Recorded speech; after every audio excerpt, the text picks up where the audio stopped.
Hello.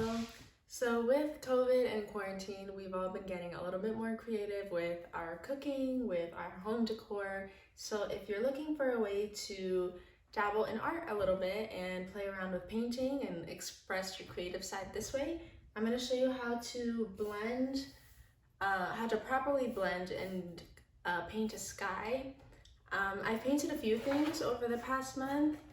I've done this painting with clouds and a dark sky. I've also done this other painting with a little bit of a lighter sky. And lastly, I've done this water painting, which is a little bit more difficult to do than just clouds. But if you're looking for a simple and easy way to get started, painting the sky is a very good foundation. So I'm going to go through over all the tools and all the steps, and I'll show you how easy it is to do this. I'm using the colors Brilliant Blue, Ultramarine Blue, Violet, and Titanium White. I put them all on a little slab of glass that I took from a picture frame. I have my paintbrush, which I've just dipped into water. And then I'm just going to take a little bit of the blue, mix it with the other blue.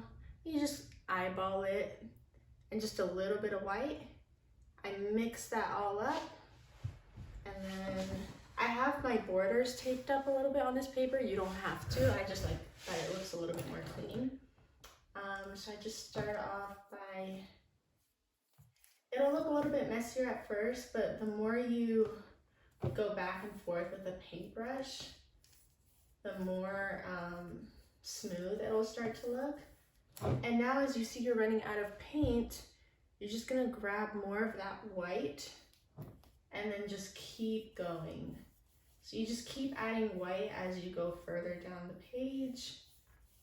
I'm gonna add white again and maybe even a little bit of purple to help with that blend. A little bit more white.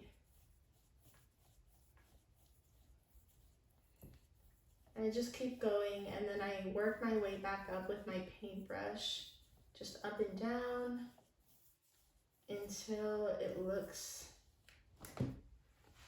pretty cohesive. I can dip it back into the water and do it one more time.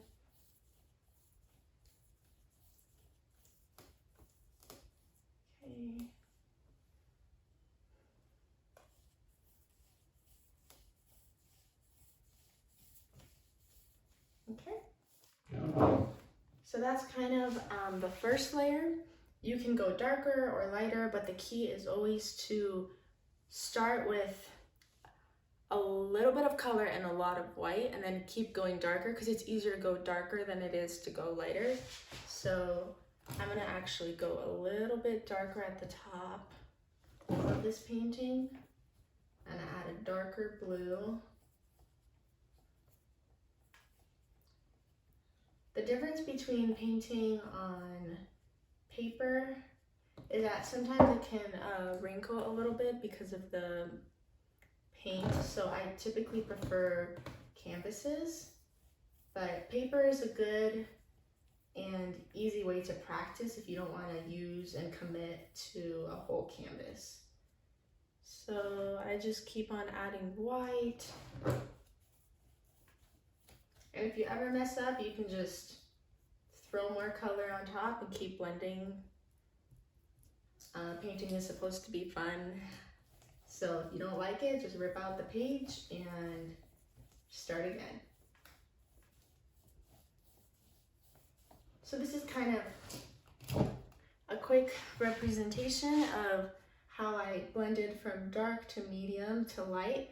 I can blend it even further if I want to like all the way white.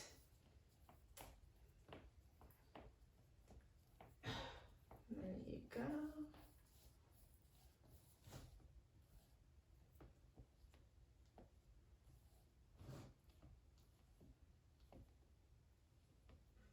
And you want to make sure you use a big paintbrush when doing this, because small paintbrushes like this, they're mostly meant for details. When you paint a background, you want to use something big like this or even bigger. So that's what I would recommend.